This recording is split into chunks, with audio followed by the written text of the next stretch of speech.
Welcome to another lesson on All About AI. This is the second part of data preprocessing. Let's quickly recap what we learned in first part. We compared data preprocessing with oil refinery, where crude oil is refined and then this refined oil is being used by different vehicles. Similarly, in machine learning and AI, once raw data is collected, first data is pre-processed and then pre-processed data is used in different algorithms. We have covered data cleaning in first part. In this lesson, we will be starting with data transformation, data scaling, and then we'll cover data encoding and data reduction. So data transformation and data scaling. I'll be combining both together because they are quite similar in nature and it's being used interchangeably in many places. So what are the data transformation and scaling methods available? We have normalization, standardization, min-max scaling, robust scaling, log transformation, box-Cox transformation. These are the very well-known data transformation and scaling methodologies. Now we will use a simple analogy to explain why data transformation or scaling is required. Here we have used a simple data table with orange, apple, banana, grape, their weights and corresponding price. Now, what algorithms in AI and MLCs are these numbers only, and they don't understand the difference between weight and price. Since weights have larger number here, this algorithm treat it's more important compared to price. So feature scaling is needed to bring every feature in the same footing without any upfront importance. Not every algorithm requires this scaling and transformation. Mostly those algorithms which are distance based like KNN, K-means, PCA, and even neural network, it has been seen if we use scaling, then it performs much better.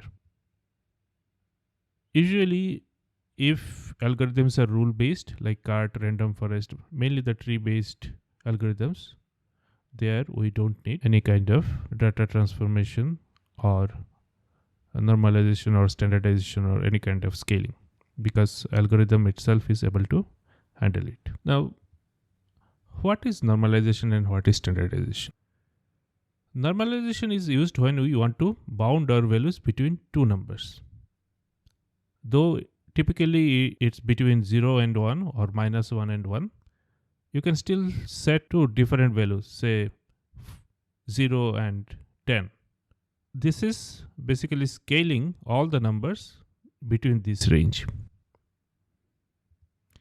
Compared to this, standardization is transforming the data to have a mean 0 and a variance of 1, basically converting it into a normalized form. Now, both of these makes the features unitless. So which means if we are comparing between multiple features, after we apply them, all these features become unitless. It doesn't matter whether it's a kg or gram or milligram, it will convert such a way that from algorithm point of view, all are similar.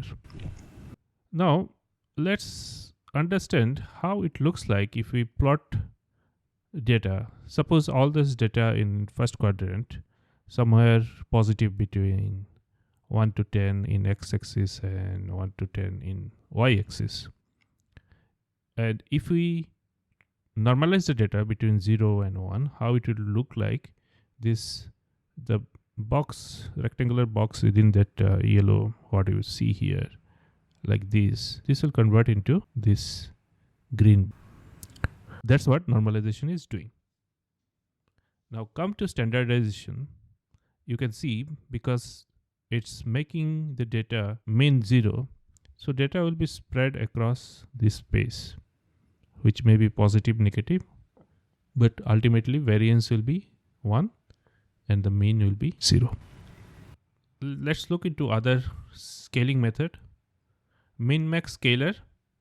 This transforms the feature by a given range, say 0 to 5. But only thing is it's very sensitive to outliers. Robust scaling.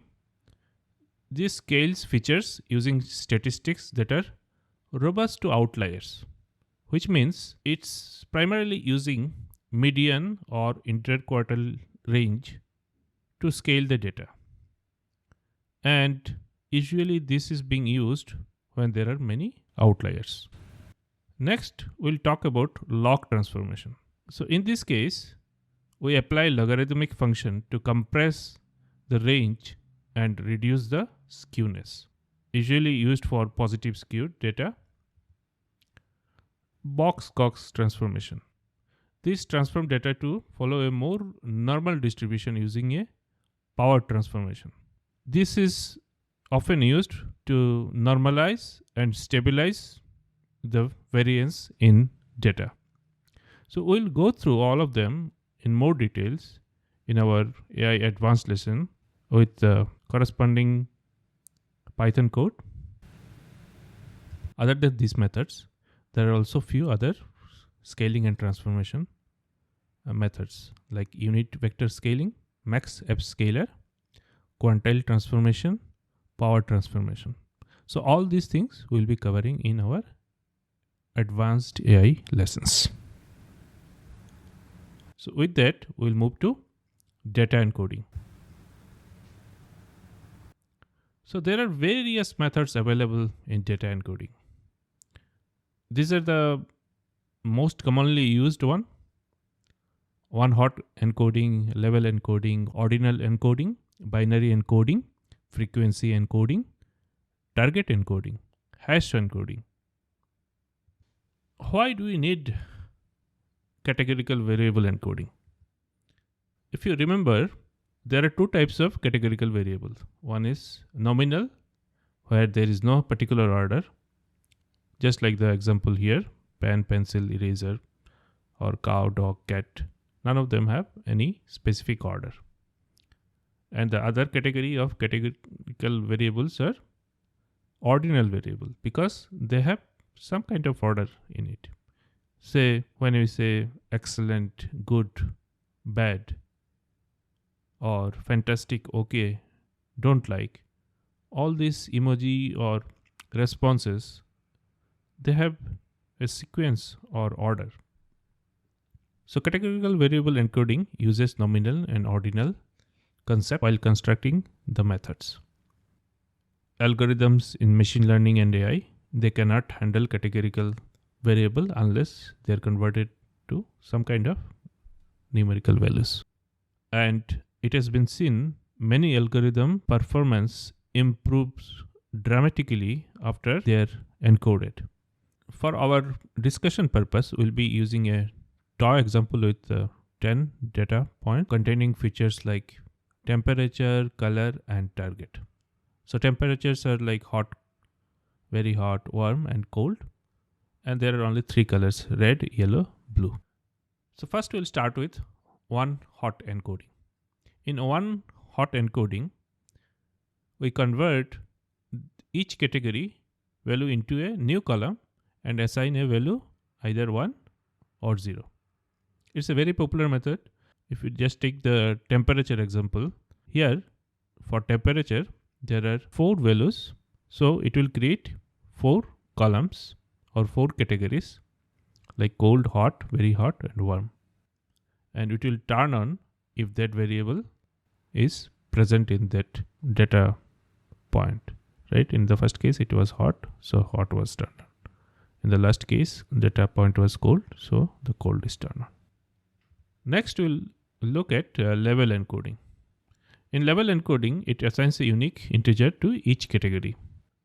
It's more suitable for ordinal categorical variable.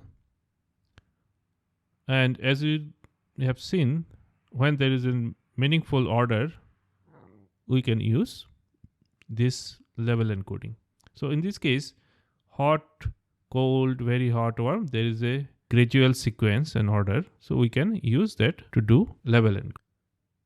Then we have ordinal encoding. Like level encoding, it's also particularly meant for ordinal variables, but it assigns integer values. So this is used where order is very important. Binary encoding. Binary encoding converts a category into binary digits. With each binary digits, it creates one feature column. And it's very useful when there are many categories, but we want to convert them into relatively smaller number of features. It's usually much less number of new columns compared to one hot encoding. So if you see, if we convert the temperature, so if you see the temperature variable, it's converted into its equivalent binary form. So here there are 3 bits and 3 bits being converted into 3 different columns. And when there is 1 in that bit related column, those fields are turned on. So specifically, if it is very hot, it's 0, 1, 1. So if you see, both the column 1 and 2, both were marked as 1 and 1. Next, we have frequency encoding. So in this case, each categorical variable is replaced by its frequency in the dataset. So here you can see we have converted this data into frequency encoding. It's very useful when frequency of categories carries predictive power. So in this case, since there are 10 variables, hot happened 4 times here, 1, 2, 3, 4. So 4 divided by 10. So it's 40% times it's happening. So it's 0.4. Similarly, all these are calculated. Target encoding. This is one of the very popular encoding. Few years back, it used to be the go-to encoding in Kaggle competition. There are few varieties of target encoding. Here we are talking about mean encoding. So it replaces each category with mean of the target variable for that category. So if you see, we are talking about temperature and here is the target.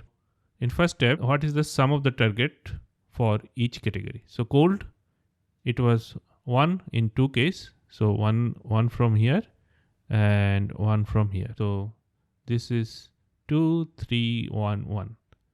And what is the count of the target? So cold happened how many times? Total here 1, 2, correct? Hot happened 4 times. 1, 2, 3, 4. So count is 4. But again you see hot, it was sum of target was only 3 because 1 was turned off. So this was turned off.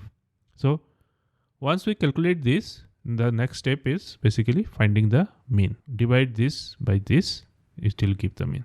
And that's how we convert this into target encoding. Any high cardinality categorical variables with a strong relationship to the target variable, this encoding is preferred. Next is hash encoding. In hash encoding, we apply hash function to categories and use the hash values as the features. Suitable for high cardinal features to reduce the dimensionality. You can even restrict the number of columns that we want to set. You can use hash encoding when the cardinality is very high. So we just scratched the surface here. There are many more methods and many of the state-of-the-art categorical encoding methods we'll be covering in our detailed AI advanced lessons for AI practitioners.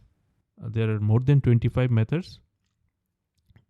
We'll go through code, example, and also run toy example and see how different algorithm performs against some of these categorical encoding. And we'll do some benchmarking and comparison between them.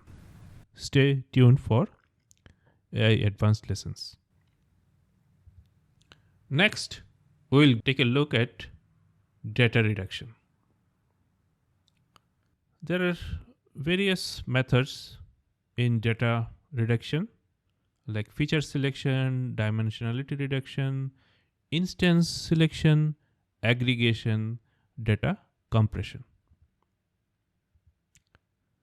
So why do we need data reduction? First thing is computational efficiency. Once you reduce the number of data variables, if there are many features, then your computational efficiency improves a lot. Other thing is data storage. If there are too many features and you have a lot of data, sometimes you want to keep only those important features, and those which are not relevant you may want to discard. So that's how the data reduction comes into picture. We have seen after data reduction, for many algorithms, performance improves a lot because of data reduction, remove the noise and irrelevant information. It's an essential, important step in machine learning to simplify data while preserving key information. Mostly in high dimensional data space, it can improve efficiency. Now let's take a look at various data reduction methods. Feature selection. This involves identifying and retaining only the most relevant features. So what are the methods available within feature selection? There is something called filter method. This uses statistical techniques to evaluate the importance of each feature, Pearson correlation, chi-square test, mutual information. All these are examples of filter method. Another way to do feature selection is called wrapper method. In wrapper method, we use a predictive model to evaluate the combination of features and select the best subset. Another method is embedded method. In this embedded method, we perform feature selection as part of model training process using some methods like regularization, say lasso, or tree-based methods like random forest. Next, we have dimensionality reduction. Here, we create new lower dimensional features from the original ones. Some of the most popular dimensionality reduction methods are principal component analysis, also called PCA. PCA is a linear technique that transforms data to a lower dimension space by finding the directions that maximize the variance. Linear discriminant analysis, LDA. That is also another popular dimensionality reduction method. It used a supervised linear technique that projects data onto a lower dimensional space by maximizing separation between different classes. T-distributed stochastic neighbor embedding, or TSNE. This is also another very popular. Similarly, there is uniform manifold approximation and projection, UMAP. All these methods also used for visualization to separate data and also find the most important features in a dataset. TSNE and UMAP are nonlinear technique. They are heavily used in visualization, preserving both local and global structure of the data. Next, we have instance selection. It's selecting a subset of instances, data points that are most representative of original data. So far we have seen how to reduce the features. Here we are talking about the data points itself. And mostly these are example of sampling methods. So we can do random sampling, stratified sampling. Stratified sampling ensures the sample subset maintains the same class distribution as the original dataset. So for classification scenarios, stratified sampling is used because it preserves the distribution among different categories. Cluster sampling. So in this case, it divides the data into cluster and randomly selects clusters to create a subset. Aggregation. In aggregation, we have data binning and clustering based reduction. Then we have data compression. Data compression, we have lossless compression and lossy compression. So lossless compression, it's like removing information, but it can be again reconstructed fully. Example is like JPEG for image or MP3 for audio. But in case of lossy compression, we cannot reconstruct the data once it is compressed. So with that, we'll conclude this second part of data preprocessing. We have covered data transformation, data scaling, data encoding, data reduction. In next lesson, we'll be covering data balancing, data discretization, data integration, and data anonymization. Thank you for joining this lesson and look forward to see you again in part 3.